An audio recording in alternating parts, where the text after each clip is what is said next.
ఆచా coding tutor training ఇచ్చి permanent IT job ఇస్తారు. 9697969788. ఇక్కడ కరీంనగర్ అండి. చెప్పండి అమ్మా. మా పాప ఒక 6 నెలల నుండి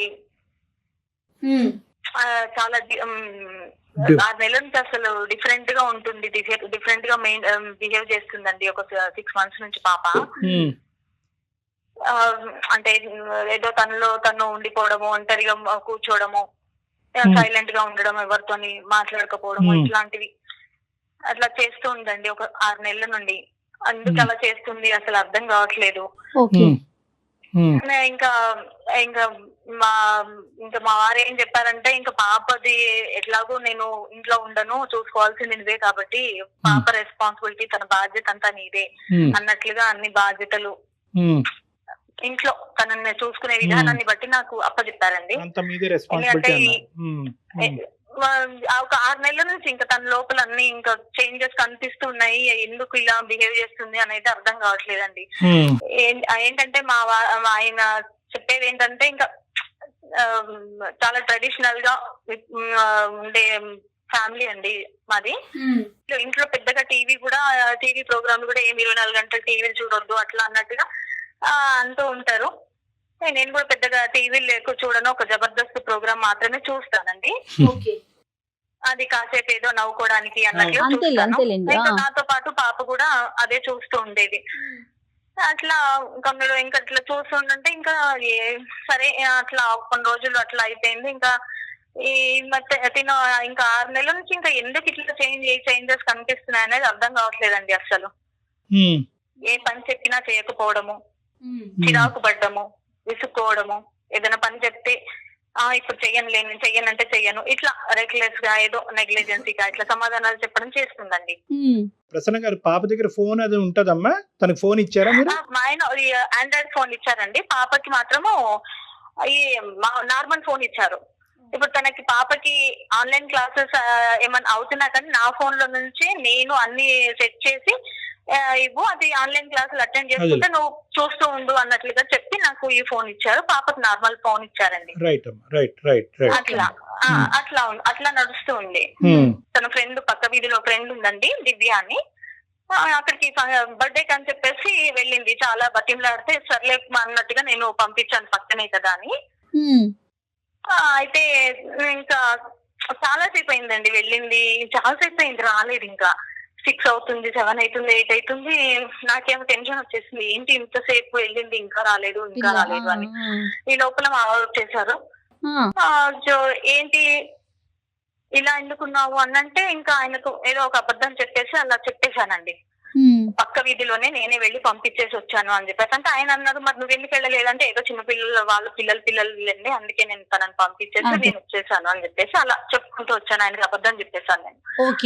11 వస్తుంది. ఇంకా నాకు సరే అని చెప్పేసి నేను వెళ్ళి 11 గంటలకండి పక్క వీధిలో వెళ్ళాలంటే కాస్త ఇంకా నాకు కూడా అట్లా అనిపించింది. అయినా కానీ ఆ చీకట్లో వెళ్ళి చూస్తే, అక్కడ వాళ్ళ ఇంటి దగ్గర వెళ్ళి చూస్తే అక్కడ ఏ ఫంక్షన్ లేదు. ఫోన్ చేస్తుంటే ఫోన్ లిఫ్ట్ చేయట్లేదు ఎవరు. అసలు ఎన్నిసార్లు ఫోన్ చేస్తాను, అమ్మాయి ఫోనే లిఫ్ట్ చేయట్లేదు. మళ్ళీ ఇంకొకసారి ఫోన్ ట్రై చేద్దామని చేశానండి. చేస్తాను అప్పుడు దేవుడి దయతోని తను ఫోన్ లిఫ్ట్ చేసింది. ఇంకా విపరీతంగా కోపం వచ్చేసిందండి నాకు. ఫోన్ గట్టిగా తిట్టేశాను. అసలు సిగ్గుగా ఏమన్నా, ఎక్కడున్నావు, ఏంటి అసలు ఫోన్ లిఫ్ట్ చేయవు అని అంటే, ఇంకా లేదు మమ్మీ నేను ఇక్కడ పలానా వచ్చాను, ఫ్రెండ్ బర్త్డే ఉంది, ఆ అడవిలో ఫోన్ లిఫ్ట్ చేయలేదు అది అని చెప్పిందండి పాప. ఫస్ట్ ఒక 10 minutes లో ఇప్పుడు నాకు ఇంటి దగ్గర ఉండాలి అని చెప్పేసి పాపను గట్టిగా ఫోన్ లో అరిచేశానండి. సరే ఇంకొక 15 minutes తర్వాత వచ్చేసింది. ఓకే ఇప్పుడు ఏం అనొద్దు ఈ రాత్రి అని చెప్పేసి ఇంకా నేను కూడా కామ్గా తను పడుకుంది, నేను కూడా కామ్గా పడుకున్నాను. ఇంకా నెక్స్ట్ డే ఆయన వెళ్ళిపోయిన తర్వాత ఇంకా బాగా తిట్టేశానండి పాపని. అయినా కానీ అసలు సమాధానమే ఉండదండి. ఇంకోసారి ఏమైందంటే, మిడ్-నైట్ నేను ఇలా బాత్రూమ్ కని లేచాను, నిండా బ్లాంకెట్, అసలు ఇంత దొడ్డు బ్లాంకెట్ అండి, సమ్మర్ లో బ్లాంకెట్ కప్పుకుంది. ఏంటి ఇంత నైట్ ఈ బ్లాంకెట్ ఎందుకు కప్పుకుంది అని వచ్చి చూస్తే, నా ఫోన్ తీసుకొని పాస్వర్డ్ ఎలా కనుక్కుందో తెలియదండి, చాటింగ్ చేస్తుంది ఫోన్ లో. ఫోన్ లాగేసుకొని ఇంకా పడుకోమని చెప్పేసి సీరియస్ గా చూసి ఫోన్ లాగేసుకొని అప్పటిదే ఇంకా దాని పాస్వర్డ్ అది చేంజ్ చేసేసాను నేను. ఇంకా నా వైపు సీరియస్ గా చూసేసి పడుకుండిపోయింది. ఇంకా అప్పటి నుంచి ఇంకా కోపం పెంచేసుకుంది నా పైన. అయితే మళ్ళీ ఇంకొక రోజు ఇలాగే ఏం జరిగిందంటే వెనకండి ఏమి ఎవరు చూడని ప్లేస్ లో మనకు నెక్ భాగంలో ఉంటుంది కదా, అక్కడ ఒక టాటూ కనిపించింది నాకు. పచ్చబొట్టు సడన్ గా చూసి పచ్చబొట్టు అండి. సడన్ గా చూసి షాక్ అయిపోయాను. అసలు ఏంటి ఈ ప్లేస్ లో ఈ టాటూ ఏంటి,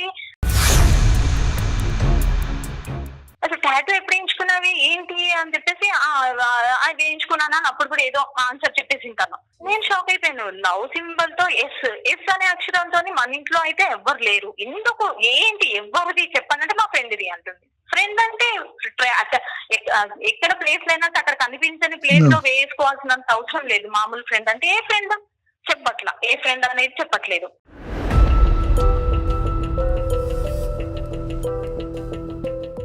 ఇంకా బాగా కొట్టేశానండి. కొట్టేసి అసలు అయినా కానీ చెప్పకపోయే వరకు ఇంకా పక్కనే ఇంకా కిచెన్ లో ఉంటే కిచెన్ లోకి వెళ్ళేసి అట్లా తీసుకొచ్చి వాత కూడా పెట్టేశాను మేడం.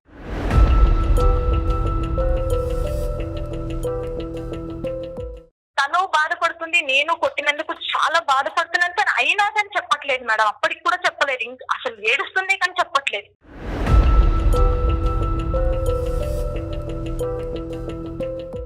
మొండిగా ఉంటుంది. మొండిగా అంటే అసలు విపరీతంగా జగమొండి అంటారు చూడండి, అలా ఉంటుంది అసలు. టీనేజ్ లో చూస్తూ ఉంటాం సహజంగా ఈ మొండితనము ఇవన్నీ కూడా చూస్తూ ఉంటాం. కానీ ఇక్కడ ప్రసన్న గారి విషయం చూస్తే కనుక ఒక సాంప్రదాయం పద్ధతి కలిగేటటువంటి ఒక కుటుంబంలో భర్త పెట్టినటువంటి ఆంక్షల మధ్యన పిల్లని పెంచడం అనేటటువంటిది ప్రధాన కర్తవ్యంగా తీసుకున్నారు. ఈ రోజుల్లో పిల్లల్ని జాగ్రత్తగా పెంచాలి, కానీ మీరు పెంచేటటువంటి విధానం వాళ్ళకి నచ్చుతుందా లేదా అనేటటువంటి బ్యాలెన్స్ కూడా చూసుకోవటం చాలా ఇంపార్టెంట్ ప్రసన్న గారు. ఇందాకటి నుంచి ఏంటంటే తప్పులు చేస్తున్నటువంటి లేదంటే తప్పు మార్గాల్లో వెళ్ళేటటువంటి ఒక ఆడపిల్లని భర్తకి ఏ విధంగా కరెక్ట్గా చూపెట్టాలి, ఏ విధంగా కప్పి చూపెట్టాలి అనే ఆలోచనలోనే మీరు ఉన్నారు. కానీ ఈ ఉక్కిరి బిక్కిరి వాతావరణం మధ్యన అసలు ఈ అమ్మాయి ఎక్స్ప్రెస్ చేయలేకపోతుందేమో, ఒక ఫ్రెండ్లీ అట్మాస్ఫియర్ ఈ అమ్మాయికి లేదేమో, అసలు ఫోన్ లేకపోవటం ఏంటి, ఆండ్రాయిడ్ ఫోన్ వాడటం ఏంటి, ఈ ఆన్లైన్ క్లాసులు అనేటటువంటిది మీ టీవీ చూడటానికి అవకాశం లేకపోవటం, ఇవన్నీ కూడా అసలు ఆ అమ్మాయి ఎలా ఫీల్ అవుతుంది, ఆ అమ్మాయి వ్యక్తపరచకపోవచ్చు. కానీ తోటి విద్యార్థులను కానీ తోటి స్నేహితులు అందరూ కూడా ఈ రోజుల్లో ఒక స్మార్ట్ ఫోన్ ఉన్నంత మాత్రాన చెడిపోవటం కాదు, నలుగురు ఫ్రెండ్స్ ఇంటికి పార్టీకి వెళ్ళినంత మాత్రాన పాడైపోవటం కాదు. కానీ ఇంత ఈ వాతావరణంలో తను పెరుగుతున్నప్పుడు తన అభిప్రాయం ఏంటి అన్నది ఎప్పుడు కనుక్కున్నారు మా భార్యాభర్తలు మీరిద్దరు కూర్చుని? అట్లా అదేం లేదండి, ఇంకా అట్లా ఏం అడగలేదు. అంటే మీ వరకు మేము ఇలా పెంచితే కనుక అమ్మాయి చక్కగా పెరుగుతుంది కాబట్టి మేము చేస్తున్నది మా అమ్మాయి భవిష్యత్తు మంచిగా అని అనుకున్నారే కానీ ఆ అమ్మాయి లోపల ఎందుకంటే ఇంతవరకు వచ్చింది ఆ ఎస్ అనేటటువంటి అక్షరం చెప్పడానికి ఇష్టపడినటువంటి అమ్మాయి మీద మీరు వాతలు పెట్టినా కూడా అమ్మాయి చెప్పలేదు అంటే కనుక ఆ అమ్మాయి ఎంత అంటే దాన్ని మొండిబారిపోవటం అనే పదం వాడటం లేదో కరెక్ట్ కాదో నాకు తెలియదు. కానీ ఆ అమ్మాయి మనసు ఐదర్ చాలా విరిగిపోయి ఉండాలి, లేదంటే నేను మా ఇంట్లో ఉన్నా కూడా నేను కమ్యూనికేట్ చేయడానికి నాకు మనుషులు లేరు అనే అభిప్రాయం ఆ అమ్మాయి వచ్చేసి ఉండాలి, ఒక కంక్లూజన్కి వచ్చేసి ఉండాలి, లేదంటే బయట ప్రపంచంలో ఉన్న ఆనందం నాకు ఇంట్లో లేదు అనే ఒక ఫిక్సేషన్ కన్నా వచ్చి ఉండాలమ్మా. సో ఫైనల్గా ఈ ఎస్ అంటే ఎవరు అని చెప్పిందమ్మా పాప, తనకి ఎవరన్నా స్నేహితుడు కానీ స్నేహితురాలు కానీ? ఇంకా అందుకే నేను మీ పాపకి ఇంకా మీ ద్వారా నన్ను అది మాట్లాడిచ్చేసి మీరు కొంచెం ఆ పాపని కొంచెం మాట్లాడతారని. చదువు ఎలా ఉందమ్మా ఓవరాల్ గా పాప చదువు ఎలా ఉంది? ఇంకా ఈ గొడవల్లో ఇంకా అదే అసలు చదువు లేదు ఏం లేదండి. ఇంకా రైట్ అమ్మా ఉందమ్మా పాప ఉందండి, నేను పిలుస్తాను. ప్లీజ్ డాక్టర్ గారు కాస్త పాపతోని మాట్లాడి కాస్త పాప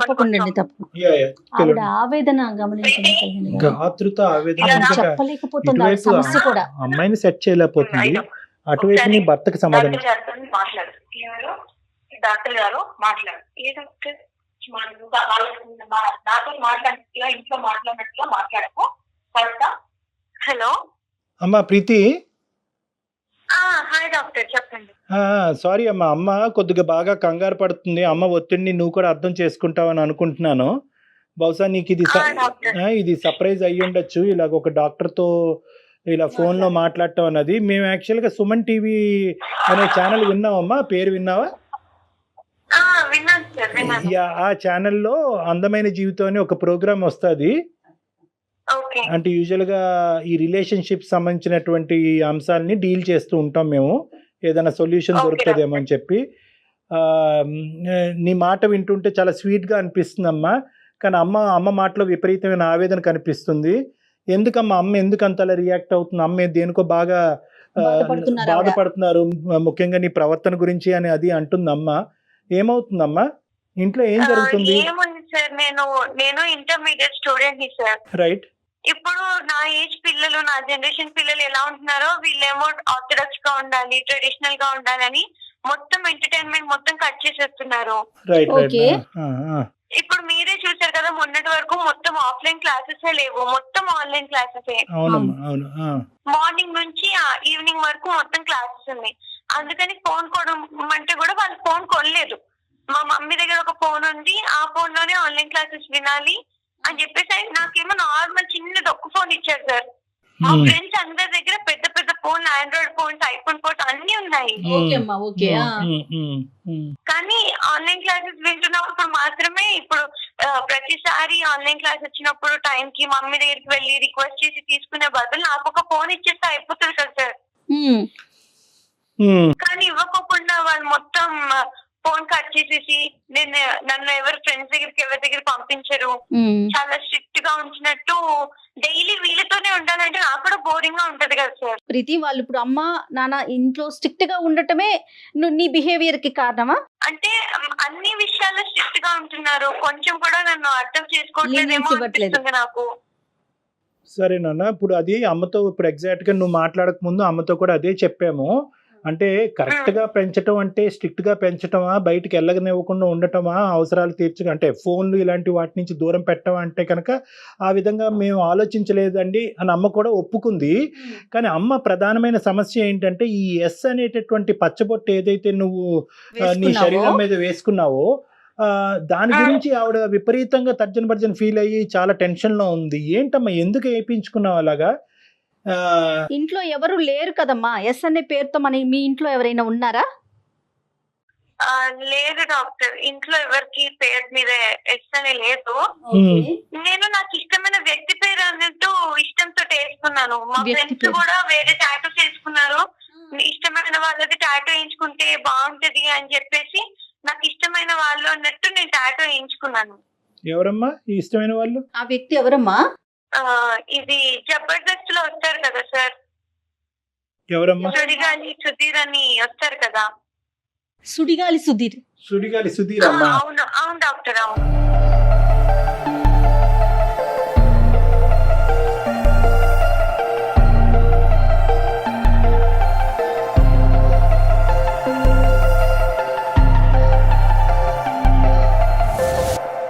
ఓకే ఓకే ఓకే.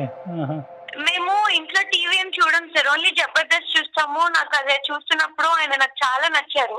ఆయన కామెడీ టైమింగ్, ఆయన స్టైల్ నాకు చాలా నచ్చింది. నేను ఆయన నిజంగా చాలా ఇష్టపడుతున్నాను.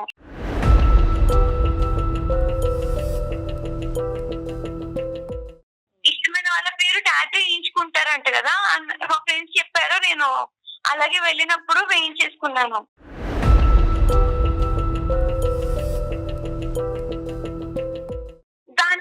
దానికి ఇప్పుడు నేను ఇంటర్మీడియట్ స్టూడెంట్ ని సార్. ఇప్పుడు ఈ ఏజ్ లో పిల్లల్ని అసలు ఎవరు తిట్టరు. కానీ మా మమ్మీ టాటూ వేయించుకున్నానని, లేదంటే బయటకు వెళ్ళి ఫ్రెండ్స్ తో ఎక్కువసేపు ఉంటున్నాను అన్నట్టు ఫుల్ కొట్టింది సార్, చాలా కొట్టింది నన్ను. నాకు వార్త కూడా పెట్టారు తెలుసా, వార్త పెడతారా సార్ ఎవరైనా ఏజ్ పిల్లలకి? అడిగాను అసలు మమ్మీ వేను నువ్వు అసలు నాకు చెప్తావా? అడిగాను నేను. నేను చెప్పలేదు అది ఇది అన్నట్టు నన్ను కొట్టేశారు. ఎవరైనా ఒకసారి చెప్పకపోతే కొంచెం ఇంకొకసారి అడిగితే నేను చెప్పేదాన్ని ఏమో కదా, దాంట్లో కొట్టేసి వార్తలు పెడతారా సార్?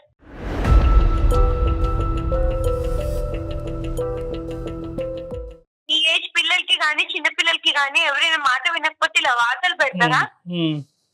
లేదా మా అమ్మ చేసేటటువంటి చేయను కదా. అసలు చెప్తావా నువ్వు? నన్ను ఎంత విసిగించావు, ఎంత ఇది చేసావు నన్ను, ఏమో నాకు చెప్పాలనిపించలేదు నీకు?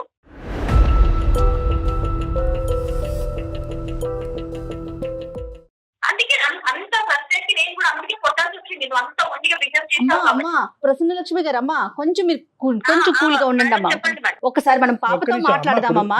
ఇప్పుడు ప్రసన్న గారు ఇప్పుడు ఏంటంటే ఇన్ని రోజులు బట్టి మీరు కొట్టినా వాతలు పెట్టినా చెప్పనటువంటి సమాధానం బయటి వ్యక్తులు మాకు మీ అమ్మాయి చెప్పింది ఈ రోజు. చెప్పేశారు, తను చెప్పింది. 2 ప్రశ్నల్లో మీ అమ్మాయి మాకు సమాధానం చెప్పింది. మీరెందుకు సంపాదించలేకపోతున్నారు ఆ ట్రస్ట్ అండ్ నమ్మకాన్ని? ఇప్పుడు పాప చేసింది తప్పు, ఆ అమ్మాయితో ఒక ఫ్రెండ్లీ అట్మాస్ఫియర్ లో మనం కమ్యూనికేషన్ అన్నది పెంపొందించుకోవటం ఇంపార్టెంట్ కదా. అమ్మ ప్రీతి, ఇది అమ్మ వాళ్ళని ఖండిస్తున్నాము అన్నది కాదమ్మా, కరెక్టే. వాళ్ళు నీకు స్వేచ్ఛను ఇవ్వలేదు, నీకు మిగతా పిల్లలకి ఇచ్చేటటువంటి ఫ్రీడమ్ని కూడా వాళ్ళు ఇవ్వలేదు మీ పేరెంట్స్, అదంతా కూడా కరెక్టే. అవును సార్. కానీ నువ్వు ఇంత అభిమానం అనేటటువంటిది ఉండొచ్చు, కానీ ఈ స్థాయికి కూడా అభిమానం వెళ్తుందా? సుధీర్ గారిని ఎప్పుడైనా పర్సనల్ గా చూడటం జరిగిందా? నీకు అవకాశం దొరికిందా? లేదు మేడం, ఓన్లీ ఫోన్ లో అది జబర్దస్త్ చూస్తున్నప్పుడు, వేరే ప్రోగ్రామ్స్ చూస్తున్నప్పుడే చూసాను. Okay okay. అతన్ని అభిమానించే వాళ్ళలో లక్షల్లో ఉంటారు కదా ప్రీతి. నువ్వు అంటే నేను నిజంగా ఇష్టపడుతున్నాను మేడం ఆయన్ని. అభిమానం అనే కాదు, నిజంగా ఆహా. ఇష్టపడుతున్నాను. ఆయన అంటే నాకు చాలా ఇష్టం.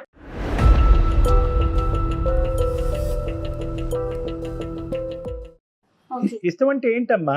లేదు, ఆయన ఎప్పుడైనా కలిసి ఆయనతో ఉండాలన్నట్టు అనిపిస్తుంది నాకు. ఆయన బాగుంటారు కదా, బాగా మాట్లాడతారు, కామెడీ టైమింగ్ చాలా బాగుంటుంది, స్టైల్ గా ఉంటారు. కాదు నాన్న, ఆయన్ని నువ్వు స్క్రీన్ మీదే కదా చూస్తావు ప్రీతి, ఇంత పర్సనల్ గా ఎప్పుడు చూసే అవును. అవకాశం లేదు. స్క్రీన్ మీద కనిపించేటప్పుడు, ఎవరైనా ఒక ప్రోగ్రామ్ లో కనిపించేటప్పుడు దానికి అనుగుణంగా యాక్ట్ చేస్తారు కదా ప్రీతి. నీకు తెలియని విషయం కాదు ఇది, అవునా కదా? అవును ఇప్పుడు మనం మేడం. సినిమాలు చూస్తాము, ఒక హీరోనో హీరోయినో విలనో చూస్తాము, కొట్టుకుంటారు, పాటలు పాడతారు, డాన్సులు వేస్తారు. అవి నిజంగా నిజ జీవితంలో జరుగుతాయా? ఆ అవకాశం ఉంటుందంటావా? లేదు, ఉండదు. మరి నువ్వు స్క్రీన్ లో చూసి అభిమానించు, కానీ ఆయనతోనే ఉండాలనుకుంటున్నానని చెప్పి నువ్వు ఇంత ఖరాఖండిగా చెప్తున్నావు. టాటూని వేయించుకున్నావు. అంటే జబర్దస్త్ అనే ప్రోగ్రామ్ చూస్తున్నప్పుడే సుధీర్ గురించి నువ్వు ఆలోచిస్తావమ్మా, లేదంటే అతని గురించి మిగతా టైంలో కూడా చదువుకుంటున్నప్పుడు, క్లాసులు వింటున్నప్పుడు, వేరే ఆట పాట చేస్తున్నప్పుడు కూడా సుధీర్ గురించి ఆలోచిస్తావా? ఆ, ఆ, ఎప్పుడూ ఆలోచిస్తూనే ఉంటాను. అంటే ఆయన నాకు చాలా ఇష్టం కదా, ఇంకా నేను ఏం చేసినా సరే నాకు సుధీర్ గారు గుర్తొచ్చేస్తూనే ఉంటారు. అంటే ఇంటికి ఎప్పుడు వెళ్ళి జబర్దస్త్ చూద్దాం అన్నట్టు నేను మార్నింగ్ నుంచి కాలేజ్ లో ఉన్నా, ఎక్కడున్నా సరే వెయిట్ చేస్తూ ఉంటాను. ఇష్టమా ప్రేమ అమ్మా? ప్రేమే అనుకోండి, నాకు ఆయన అంటే చాలా ఇష్టం, ప్రేమ అన్ని.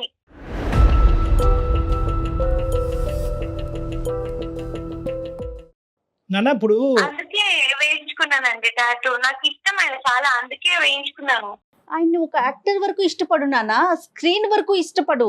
ఇష్టం, అభిమానం, ప్రేమ, వీటన్నిటి మధ్యన ఒక గీత అన్నది ఉంటుందమ్మా, ఒక సన్నపాటి గీత అన్నది ఉంటుంది. నీకేంటంటే ఇప్పుడు ప్రధానమైన సమస్య ఏమొచ్చింది అంటే కనుక ఇటువంటి డిస్కషన్స్ ఫ్రెండ్లీగా మీ ఇంట్లో కూర్చుని మాట్లాడుకోవటానికి ఒక అవకాశం లేదు. మీ నాన్నగారు కనిపించరు, అతను ఏమో వచ్చి ఒక బుక్ రాస్తారు, కండిషన్లు పెడతారు, మీ అమ్మకి అదంతా చెప్తారు, మీ అమ్మ ఆ విధంగా పాటించాలి. కాదు కళ్యాణ్ గారు, సమాజంలో జరుగుతున్న ప్రతి విషయం మన ఇంట్లో జరిగిపోతుందేమోనన్న భయం వారికి, వాళ్ళకి ఫ్యామిలీ మెంబర్స్. భయం అనేటటువంటి దానికి కూడా ఇప్పుడు చూడండి, ఈ అమ్మాయికి ఏంటంటే ఈ మూడిట్ల మధ్యన డిఫరెన్స్ తెలియదు. ఒక కనిపించినటువంటి వ్యక్తిని, ఒక చూడనటువంటి వ్యక్తిని, ఎప్పుడు పలకరించినటువంటి వ్యక్తిని ఈ రోజు అమ్మాయి ప్రేమ అనే పదం యూజ్ చేస్తుంది. అంటే ఏంటంటే తను ఎక్కడో అంటే సారీ, పక్కన ప్రసన్న గారు వింటున్నారేమో, బహుశా ఈ అమ్మాయికి ఆ ప్రేమ అనేటటువంటి డెఫినేషన్ ఈ ఇంట్లో కనిపించలేదేమో అని నాకు అనిపిస్తుందమ్మా. తల్లిదండ్రుల నుంచి తల్లిదండ్రుల నుంచి ఇలా ఉండండి, ఇలా ఉండకూడదు, జాగ్రత్తగా ఉండాలి, బయటకు వెళ్తే పాడైపోతారు, ఇలా చేస్తే పాడైపోతారు అనే కండిషన్స్, రిస్ట్రిక్షన్సే తప్ప బహుశా ప్రేమ అంటే ఇలా ఉంటుందేమో, ప్రేమకు సంబంధించిన డెఫినేషన్ ఇదేమో అనేటటువంటి ఆలోచన ఆ అమ్మాయి మనసులో లేకపోవటం వల్ల ఒక టీవీలో కనిపించేటటువంటి క్యారెక్టర్ని ఒక రాముడు దేవుడు అన్నట్టుగా మీ అమ్మాయి ప్రేమించేస్తుంది, టాటూలు వేయించేసుకుంటుంది. ప్రీతి, ప్రధానంగా అమ్మాయిల్ని ఖండించినా కూడా నీకు చెప్పేటటువంటిది ఏంటంటేనమ్మా, దేనికన్నా కూడా లిమిట్ అనేది ఉంటుంది. హద్దు మీరి ఈరోజు ఒక పర్మనెంట్ మార్కు నీ శరీరం మీద నువ్వు వేసుకున్నావు, ఒక పర్మనెంట్ ముద్ర వేసుకున్నాను. ఇప్పుడు రేపటి రోజు నా పిల్లకి పెళ్ళైతే వాళ్ళకి ఏం సమాధానం చెప్తుంది తను? అసలు ఆ మెచ్యూరిటీ లెవెల్స్ ఉన్నట్లున్నాయా? మీ ఫ్రెండ్స్ అందరూ వేయించుకున్నారమ్మా, నువ్వు ఒక్కదానివేనా? మా ఫ్రెండ్స్ అందరూ వాళ్ళ పేర్లు, ఇంకా ఇష్టమైన వాళ్ళ పేర్లు అన్నట్టు వేయించుకున్నారు. నన్ను కూడా ఇష్టమైన వాళ్ళ పేరు ఏదైనా ఉంటే వేయించుకో అంటే నేను ఇంకా సుధీర్ పేరు అన్నట్టు ఎస్తానే వేయించుకున్నాను. అయ్యో రామ, నీకు రానున్న రోజుల్లో కొన్ని సంవత్సరాల్లో నీకు మ్యారేజ్ అవుతుంది. నీ భర్త ఈ ఎస్ అంటే ఎవరు అని అడిగితే ఏమని చెప్తావు నాన్న? ఓకే, ఈ అబ్బాయి పేరే చెప్తావు, నమ్ముతాడని గ్యారంటీ ఉందా? అంత దూరం ఆలోచించలేదు కదా. ఏమ్మా హలో ప్రీతి, డాక్టర్.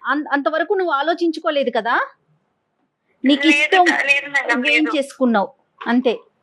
నాకు అప్పుడు అలా అనిపించింది, ఇంకా వేసేసుకున్నాను. సరేనమ్మా, ఇప్పుడు వేయించుకున్న దానికి ఏంటి పరిష్కారం? ఇప్పుడు టాటూ అంటే వేయించుకున్నావు, దానికి ఏంటి పరిష్కారము? ఏ విధంగా చేస్తే కనుక అది రిమూవ్ చేయొచ్చు? అట్లీస్ట్ నీలో ఇప్పటికైనా ఒక రియలైజేషన్ వచ్చిందమ్మా, అభిమానం అనేటటువంటి దానికి కూడా ఒక హద్దు ఉంటుంది, ఇంత విపరీతమైన ధోరణికి పోక్కర్లేదు, అలా పోకుండా కూడా ఒక వ్యక్తిని అభిమానించవచ్చు అన్నది నీకు అర్థమైందా? అమ్మ సుధీర్ గారిని కొన్ని లక్షల్లో అమ్మాయిలు ఇష్టపడతారు, సో వాళ్ళల్లో నువ్వు ఒకదానివమ్మా, నువ్వే కాదు. ఓకే ప్రీతి, ఆన్ స్క్రీన్ వరకే అవును. చూడాలి. అర్థమైంది. అర్థమైంది. నేను కూడా లక్షల మందిలో ఒకటే.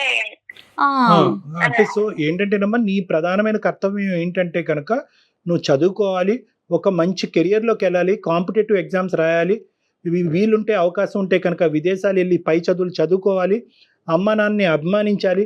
అమ్మ నాన్న ఏదైతే నాకు చెప్తున్నారో అది నా మంచికే చెప్తున్నారు, వాళ్ళతో ట్రాన్స్పరెంట్గా, ఓపెన్గా, ఆనెస్ట్గా ఉండాలి అనేటటువంటిది నువ్వు ఈరోజు మా ద్వారా ఇంటికి తీసుకెళ్లవలసినటువంటి మెసేజ్ అమ్మ. Okay sir. సుమన్ టీవీ తరపున కానీ, అందమైన జీవితం తరపు కానీ, నేను కానీ, జయ గారు కానీ చెప్పేది ఏంటంటే, ఒక ఫ్రీ అట్మాస్ఫియర్ పిల్లలకి ఇవ్వటం అనేది చాలా ఇంపార్టెంట్, ఎస్పెషల్లీ టీనేజర్స్కి. ఎందుకంటే వాళ్ళు ఫ్రీగా శ్వాస పీల్చుకోవాలి, ఫ్రీగా మాట్లాడగలగాలి, ఫ్రీగా ఆలోచించగలగాలి, ఫ్రీగా ప్రవర్తించగలగాలి. ఎప్పుడైతే ఈ ఫ్రీ అనేటటువంటి పదానికి మీరు ఇంపార్టెన్స్ ఇస్తారో, పిల్లలు ఫ్రీగా వచ్చి మీ పక్కన కూర్చుని భేదాభి షేర్ చేయగలుగుతారు, ప్రతిదీ షేర్ చేయగలరు. హైరార్కీ అనేది పిల్లల మధ్యన తీసేసేయండి. మేము పెద్దవాళ్ళం, మాకు తెలుసు, మేము చెప్తాము, మేము చెప్పినట్టుగా మీరు నడాలి అనేది జాగ్రత్తలు చెప్పటం వేరు. ఒక ఉక్కిరి బిక్కిరి వాతావరణంలో, ఒక సెక్యూరిటీ అట్మాస్ఫియర్లో ఒక జైలు వాతావరణాన్ని క్రియేట్ చేయడం వేరు. జాగ్రత్తలు చెప్పండి, ఎవరిని నమ్మచ్చు, ఎవరిని నమ్మకూడదని చెప్పండి, ఏ వస్తువుని ఏ స్థాయి వరకు వాడచ్చు, వాడకూడదని చెప్పండి. మీరు ఎగ్జాంపుల్ బట్టి లీడ్ చేయడానికి ట్రై చేయండి. అంతేగాని మేము తలుపులన్నీ వేస్తాము, ఫోన్లన్నీ లాక్కుంటాము, బయటికి వెళ్ళే అవకాశం లేదు, నువ్వు ఎక్కడికి వెళ్ళినా మేము నీతో వస్తాము అనేటటువంటి అట్మాస్ఫియర్ క్రియేట్ చేస్తే కనుక పిల్లలు సీక్రెట్గా ఇలాంటి తప్పులు చేస్తారు. కాదు డాక్టర్ గారు, బంధించి ఎన్ని రోజులు కాపాడుకోగలుగుతాము? దొంగ పోలీస్ ఆట కాదు కాదు కదా. ఇప్పుడు ఎంతో మంది పిల్లలు, ఇది సందర్భం కాదు, ఎంతో మంది పిల్లలు అనేక రకాల ఇబ్బందులకు గురవుతున్నారు, అబ్యూస్ కి గురవుతున్నారు. ఇలాగే గనక పేరెంట్స్ బిహేవ్ చేస్తే వాళ్ళు చెప్పుకోగలుగుతారా? అవునమ్మా, ఎంత మదన పడిపోతారు కదా. అవును, చాలా ఇంపార్టెంట్ పాయింట్. ఇంకోటి ఏంటంటే ప్రసన్న గారు, ఇది జాయింట్, ఎందుకంటే కనుక ఇద్దరు పాలు పంచుకుంటేనే ఇలాంటి క్లిష్టమైనటువంటి అంశాల్లో ఒక పరిష్కార మార్గం అనేది దొరుకుతుంది. ఇప్పుడు మీరు ఏంటంటే ఉక్కిరి బిక్కిరి అయిపోయారు, ఆ ఉక్కిరి బిక్కిరి అయిపోయి అక్కడ భర్తకు సమాధానం చెప్పుకోలేక, ఇక్కడ అమ్మాయి దగ్గర నుంచి సమాధానం రాక ఆ అమ్మాయిని కొట్టి ఆఖరికి వాతలు పెట్టే పరిస్థితి వరకు వచ్చింది. మీరు బాధపడుతున్నారు, ఉపయోగం ఏముంది? సో మనకి ఫలితం అనేటటువంటిది ఎప్పుడన్నా రావాలి అంటే కనుక అది ప్రేమ, అభిమానం, ఆప్యాయతల మధ్యనే ఆ సమాధానం వస్తుందమ్మా, సొల్యూషన్ దొరుకుతుంది. ఓకే డాక్టర్ గారు. ఓకేనా? ఒకసారి అవకాశం ఉంటే మీ హస్బెండ్ తో, డాక్టర్ గారితో మాట్లాడిపించండి, సరేనండి? ఓకే అండి. థ్యాంక్ యూ అండి, థ్యాంక్ యూ. ప్రీతి ఉందా? ఓకే, ఇదో అండి ఇక్కడ. Thank you madam, thank you doctor. All the Preethi, best. అమ్మా నాన్న ఏం చెప్పినా మీ మంచి కోసమేనమ్మా. ఓకే, ఓకే మేడం, ఇప్పుడు నాకు కొంచెం అర్థమైంది మేడం. అర్థమైంది. ఓకేనా? ఓకే, బెస్ట్ ఆఫ్ లక్ అమ్మా ఫర్ యువర్ ఫ్యూచర్. బాగా చదువుకున్నానా? బాగా చదువుకో. ఓకే, బాయ్ అమ్మా, take care. Okay, bye. Thank you అండి. థ్యాంక్ యూ అమ్మా, థ్యాంక్ యూ, బాయ్. అంటే బహుశా ఇది జనరేషన్ అందరికీ కూడా ఒక కనువిప్పు లాంటిదమ్మా. ఎందుకంటే మనకి ఇప్పుడు ఏంటంటే సోషల్ మీడియా, ఈ మీడియా, ఆ మీడియా, అన్ని మీడియాలు ఎక్కువైపోయేటప్పటికి చాలా మంది హీరోలు ఒకేసారి కనిపిస్తున్నారు. సో పిల్లలు ఆటోమేటిక్గా ఏంటంటే, ఎస్పెషల్లీ ఈ టీనేజ్ పిల్లలు ఏంటంటే రియల్ వరల్డ్ కంటే వర్చువల్ వరల్డ్లోకి వెళ్ళిపోయారు. Thanks to corona and online classes. ఇంకా మొబైల్, గ్యాడ్జెట్కి ఎడిక్ట్ అయ్యి ఇంకా అందరూ కూడా వర్చువల్ వరల్డ్లోనే అందరూ జీవిస్తుండడం వల్ల ఇలాంటి పిచ్చి పనులు కూడా జరుగుతున్నాయేమో అని నాకు అనిపిస్తుంది. ఏది జరిగినా పీక్ స్టేజ్కి వెళ్ళిపోతుంది. చూడండి డాక్టర్ గారు, ఇప్పుడు మనం ఇంతమంది అందమైన జీవితం ద్వారా ఎన్నో కాల్స్ మాట్లాడాం కదా, అది ఏ ఫ్యాక్టర్ విన్నా ఎండ్ స్టేజ్ కి మాట్లాడుతున్నారు తప్ప ఒక నార్మాలిటీని మనం చూడలేకపోతున్నాం. అంటే బ్యాలెన్స్ చేసుకోలేకపోతున్నాం, కష్టాన్ని బ్యాలెన్స్ చేసుకోలేకపోతున్నాం, సుఖాన్ని బ్యాలెన్స్ చేసుకోలేకపోతున్నాం. ఇప్పుడు ఈవిడ చూస్తే ఆవిడ పాయింట్ కూడా కరెక్టే, అమ్మాయి పాయింట్ కూడా కరెక్టే, కానీ ఏంటంటే కమ్యూనికేషన్ లేకపోవటం వల్ల ఆవిడ హద్దు మీరింది, పాప తన పరిధులు దాటింది. రైట్ డాక్టర్ గారు, థ్యాంక్ యూ సో మచ్. నమస్తే.